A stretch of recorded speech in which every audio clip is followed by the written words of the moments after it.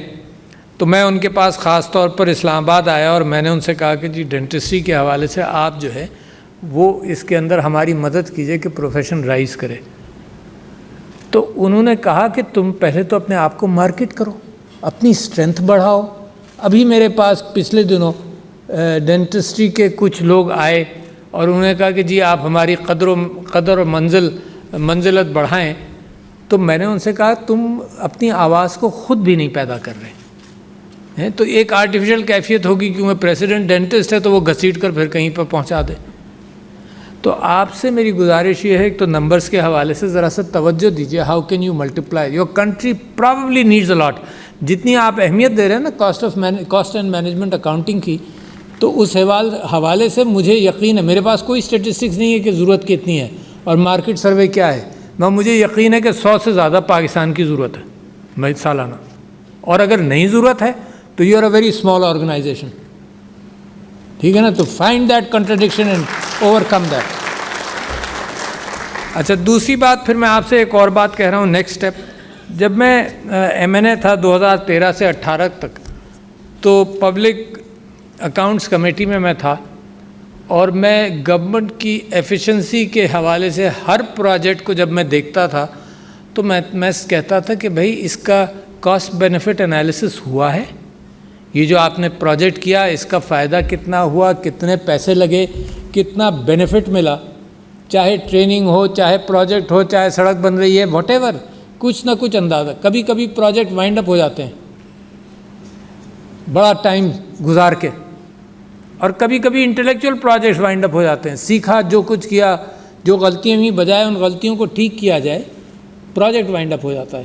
مجھے آج کل خیال یہ پڑتا ہے، مثال کے طور پر میری اپنی ایک رائے تھی جس کی وجہ سے میں نے ایک بل پر دستخط نہیں کیے، اور وہ تھا نیب کا، اور میرا کہنا یہ تھا کہ نیب سیاسی طور پر استعمال ہوا، اس کی خامیوں کو ٹھیک کر لو، مگر اکاؤنٹیبلٹی تو ہونی چاہیے نا۔ آپ جب اداروں میں کام کریں گے تو آپ کرپشن روکیں گے، آپ کا لوپ ہولز کو بند کریں گے، یہ تو پہلا طریقہ ہے۔ اور کرپشن ایسی انسان کی فطرت کے ساتھ جڑا ہوا ہے، یہ مت سمجھیے کہ صرف پاکستان میں ہے، بلکہ پاکستان میں quantum as proportion to income زیادہ ہے، مگر اس سے کہیں زیادہ۔ میں آپ کو بتا رہا ہوں، پچھلے دنوں واشنگٹن پوسٹ کی رپورٹ تھی کہ جو ابھی یو ایس کے اندر یہ کووڈ کے بعد انہوں نے کہا کہ بچوں کو اسکول میں کھانا کھلانا یا اس کے علاوہ کھانا کھلانے کے لیے ہم اتنے $1 ملین دیتے ہیں، اس کے اندر شاید تقریباً $215 ملین کی چوری ہوئی۔ لوگوں نے جعلی بچوں کے نام بنا کر لسٹیں بھیج کر پیسے لے لیے، more than hundreds of millions of dollars۔ اچھا، صرف یہی نہیں، ایک انہوں نے پروگرام شروع کیا، یعنی میں یہ کہہ رہا ہوں کہ انسان کی فطرت میں اندر کتنا گھوڑا، جو چیز چھپ کر کی جا سکتی ہے اس میں بے ایمانی انسان کی فطرت میں شامل ہے۔ سارے مذاہب شیطان کے رول کے اعتبار سے کچھ چیزیں بیان کرتے ہیں، the evilness of human nature if you can hide something۔ تو not only that، $1.2 trillion U S نے یہ طے کیا کہ ان امپلائمنٹ ویجز دیں گے، $1.2 ٹریلین آفٹر کووڈ۔ آپ کو معلوم ہے اس میں کیا ہوا؟ $116 بلین کی چوری ہوئی، $116 بلین کی۔ اور کیا کہ جو پرزنرز ہیں جن کو ان امپلائمنٹ ویجز نہیں ملتے، ان کے نام اور ان کے سوشل سیکیورٹی نمبرز کے ساتھ لوگوں نے پیسے لے لیے، اٹھا لیے۔ تو میں آپ سے یہ کہہ رہا ہوں کہ ہر سسٹم کے اندر کرپشن روکنا، لیکیجز روکنا، یہ ایک مسلسل بیٹل ہے اور تا قیامت رہے گی، تا قیامت رہے گی۔ آپ چھنی بناتے جائیے، پاکستان کے اندر چھنیوں کا یہ نتیجہ نکلا ہے کہ آپ کو پتہ چلا کہ یار یہ چھنی بنانی پڑے گی تاکہ پیسہ خود بخود نہ کیا جائے۔ لوگوں نے اس چھنی میں سوراخ دیکھ لیے، ان سوراخوں سے کرنا شروع کیا۔ تو ہماری بیوروکریسی ماشاءاللہ بڑی ایفیشینٹ ہے، اس نے کہا ایک اور چھنی لگا دو، ایک اور لگ گئی، پھر بھی سوراخ نظر آئے کسی کو، پھر بھی چوری ہوتی رہی، تو اور چھننی، اتنی چھننیاں لگیں کہ اب بیوروکریٹ کے ہاتھ میں آ گئی ساری بات کہ میں جو مرضی آئے کروں. تو لہٰذا صرف چھننیوں سے کام نہیں رکتا. دوسری چیز کیا ہے کہ سزا اور جزا ہو. اگر کوئی پکڑا جائے، یہاں پکڑنے کا امکان ہی نہیں. یہاں پہ وہ حضرت عمر والا جو کیفیت ہے جو بنیاد ڈالتی ہے دنیا کے اندر فائنینشیل کرائمز کی، اس کو بھی کبھی ہم ایکسیپٹ کرتے ہیں اور کبھی ڈینائی کر دیتے ہیں کہ بھائی financial crime is a collusive crime. There is a difference between antagonistic crime. Antagonistic crime یہ کہ اس نے زمین پر قبضہ کر لیا، میرے پاس کاغذات ہیں، اس کے پاس کاغذات ہیں، ہم دونوں مقدمہ لڑ رہے ہیں، تو ایک فریقین ہیں، فریقین کے پاس ثبوت ہیں. یہ جو کلیوزو کرائم ہوتا ہے اس میں ثبوت نہیں ہوتا. کہ مثال کے طور پر ٹیکس سے بچتا ہے، تو پیسہ دیا اور وہ فائل جو ہے وہ جس کو پیسہ دیا گیا وہ اہتمام کرتا ہے کہ وہ چھپ کر وہ نکل جائے، کیونکہ he is in control of that file for example. تو کلیوزو کرائم کے اندر پھر صرف یہی رہ جاتا ہے کہ جی آپ کی یہ 2 چادریں میں سے ایک چادر کہاں سے آئی. That is the only thing, because there are no witnesses, there is no documentation, how it was reduced, how the tax was reduced, etc. etc. تو لہٰذا میں سمجھتا ہوں کہ آپ جیسے لوگوں کی گورنمنٹ کے اندر بھی، جو آپ نے یہاں تقریر میں بیان فرمایا کہ گورنمنٹ کے اندر بھی ضرورت ہے کہ اس چیز کو دیکھیں، اور جنرلی بھی ضرورت ہے. تو لہٰذا اپنے ملک کی خواہشات اور ضروریات کے اعتبار سے ایک تو اسکل سیٹس کا ہونا ضروری ہے، اور دوسرے پھر آپ نے کیونکہ سقراط کا ذکر کیا تو آج کل میں اس کو بڑا مینشن کر دیتا ہوں ایک اور کانٹیکسٹ میں، مگر وہ کانٹیکسٹ یہاں بھی اپلائی ہوتا ہے کہ سقراط بڑا شوقین تھا. اس کے ذہن کے اندر ایک خواب تھا سٹی اسٹیٹ کا، اور اس کو ان کے ذہن کے اندر ایک رائے تھی، اور وہ رائے تھی کہ مشاورت ہو. دیکھیے قرآن کے اندر بھی اور ہمیشہ سے ان مشاورت کو بڑی اہمیت دی گئی. اللہ تعالیٰ بھی فرماتا ہے کہ مشاورت کرو، رائے مل جاتی ہے دوسروں کی. اکیلے آدمی نکلتا ہے جس کو مشورے کی ضرورت نہیں، شاید وہ تو میرے نبی صلی اللہ علیہ وسلم بھی لوگوں سے جب بیٹھ کر مشاورت کیا کرتے تھے. اگر نبی کو ضرورت ہوتی ہے کہ انسانوں سے بات کر لے اور سن لے، تو پھر عام انسانوں کو تو اور بھی زیادہ ضرورت ہونی چاہیے. تو اس نے کہا مشاورت، جس کی وجہ سے جمہوریت ایک طرز حکومت ہے، مختلف انداز سے ہوگا، مونارکی اس کے اندر بھی ہوگا، parliamentary, presidential, whatever form you want to take. دوسرے اس نے کہا تجارت، needs of the body, needs of the body کے اندر چیز لینا، کھانا پینا، اس کی تجارت، یہ سب کچھ. دوسرا، تیسرا، اس کو کسی نے، اس کا جو ساتھی جو سوال کر رہا تھا شاگرد، اس نے پوچھا اس سے دونوں سے کام چل جائے گا؟ اس نے کہا نہیں، اس کے ساتھ پیشن چاہیے. تھائموس اس نے لفظ دیا اس کو، پیشن چاہیے کچھ کام کرنے کے لیے. تو بچوں آپ سے میں کہنا چاہتا ہوں کہ آپ نے اسکل سیٹ تو حاصل کر لیا، مگر پاکستان کو اس وقت بڑی سخت ضرورت ہے for a passionate attitude among people, especially among youngsters. Passion, اور وہ پیشن آپ کو جہاں سے بھی ملے. پیشن آپ کی آئیڈینٹی سے ملے، پیشن آپ کو اپنے مذہب سے ملے، پیشن آپ کو اس بات سے ملے کہ اگر آپ نیچے غربت اور مفلسی دیکھیں اور اس کی ذمہ داری اگر آپ سمجھتے ہیں کیوں ہوا ایسا. ایک ترقی کرنے والا ملک جو دنیا بھر کی ایئر لائنز بناتا پھرتا تھا، کنسٹرکشن کرواتا تھا، سب کچھ کرتا تھا، وہ زوال پذیر ہوا. تو وہ اس وجہ سے نہیں کہ یہاں پہ سیلاب بہت آئے، یہاں پہ کرپشن کا سیلاب آیا، نان میرٹ کا سیلاب آیا. اب جب نان میرٹ اور کرپشن کو آپ ملا دیں، نیپوٹزم کو آپ ملا دیں، اپنی کوالٹی آف ایجوکیشن کو گرا دیں، اپنے بچوں کو تعلیم نہ دیں، یوتھ بلج بڑھتا چلا جائے، عورتوں کو ورک فورس کے اندر شامل نہ کریں، تو ایک سیلاب ایسے ملک کو ڈبو دیتا ہے. یہ تو آپ لوگوں کے اوپر اللہ کا احسان ہے کہ ہماری ساری حرکتوں کے باوجود پاکستان کے اندر ایک اسٹرینتھ ہے جو بڑی اہم ابھی بھی چل رہی ہے. تو میں سمجھتا ہوں کہ آئیڈینٹیفائی کریں، آپ کا ادارہ بھی کرے، آپ انڈیویجولی اپنی زندگی کے اندر آئیڈینٹیفائی کریں. جیرڈ ڈائمنڈ ایک آتھر ہے، اس نے ایک کتاب لکھی ہے، I am forgetting the name, it's among my books which I have recommended to people. اس نے کہا کہ پرابلم کو پہلے آئیڈینٹیفائی کر لو، اور اس سلسلے میں جو ماضی میں آپ نے ترکیبیں استعمال کی ہیں ان کو ریکگنائز کرو، جو انٹرنیشنلی ترکیبیں استعمال ہوئی ہیں ان کو دیکھو، اور اس کے بعد ایک تعین کر لو کہ اس کا علاج کہاں سے ہوگا، اور پھر اس علاج کے اوپر کمٹ کرو اور کمٹ کر کے امپلیمنٹ کرو۔ تو یہ 5-6 سٹیجز ہیں جو آپ کو اپنی زندگی میں بھی اپنے ہر پرابلم کے لیے آئیڈینٹیفائی کرنا چاہیے کہ کیا ہے۔ اور میری آپ سے گفتگو آپ کی ذاتی زندگی کے اندر صرف اس حد تک ہے کہ آپ اپنے ماں باپ کی اس محبت کو پہچانیں کہ آپ کو اس قابل بنایا، کیونکہ اس معاشرے کی سب سے اہم چیز یہ ریکگنیشن ہے جو اس معاشرے میں ہے، جو باہر سے لوگ واپس آتے ہیں نا کہ اس کلچر سے کوئی فائدہ اٹھائیں۔ مذہب تو کہیں بھی پریکٹس ہو جاتا ہے، یہ جو کلچر ہے عزت کرنے کا اپنے بزرگوں کی، یہ پاکستان میں بھی موجود ہے۔ تو لہٰذا اپنے ماں باپ کی عزت کریں اور ان کے مشکور رہیں، صرف الفاظ سے نہیں، اپنے حرکات سے۔ اور اس کے ساتھ پھر دوسری چیز یہ کہ اپنی ایمانداری کے ساتھ دیکھو کچھ ٹینجیبل ایڈوانٹیجز ہو سکتے ہیں پاکستان میں۔ ٹینجیبل ایڈوانٹیج یہ کہ ہم سستی پروڈکٹ بنائیں، اس کو ایکسپورٹ کریں، یہ کریں وہ کریں۔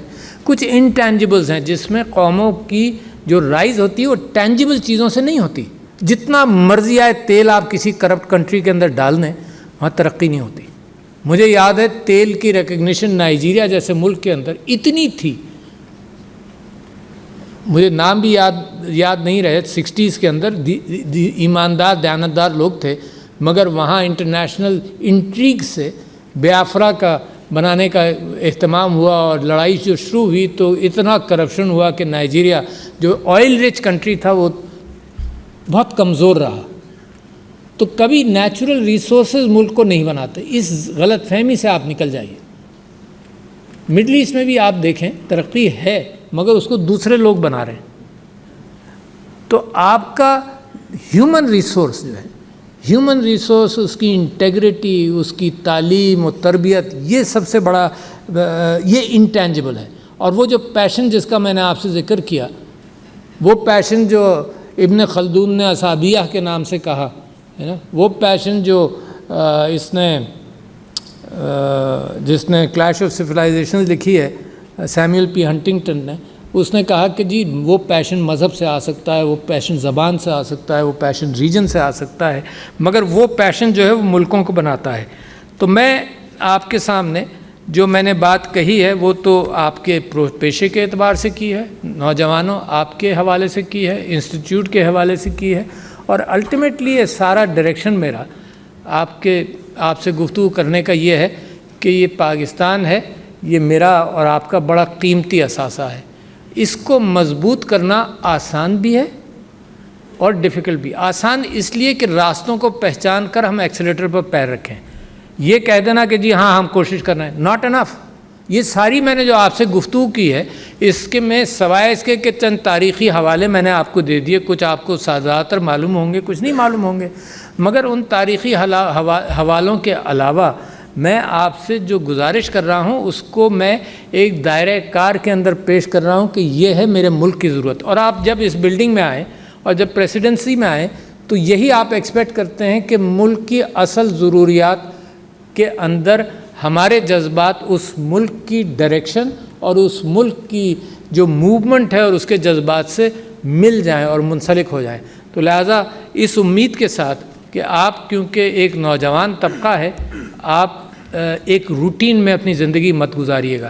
یہ روٹین والا اگر آپ نے دنیا میں اپنا نام پیدا کرنا ہے اور ملک کا نام پیدا کرنا ہے اور اپنے خاندان کا نام پیدا کرنا ہے تو لہٰذا آپ روٹین سے ہٹ کر ایک پیشنیٹ پاکستانی بن کر اگر جب آپ کام کریں گے تو مجھے امید ہے ایسے اور سارے طبقات کو ملا کر مجھے امید ہے کہ پاکستان کو ایک ڈیولپڈ کنٹری بننے میں 1 دہائی سے زیادہ وقت نہیں لگے گا۔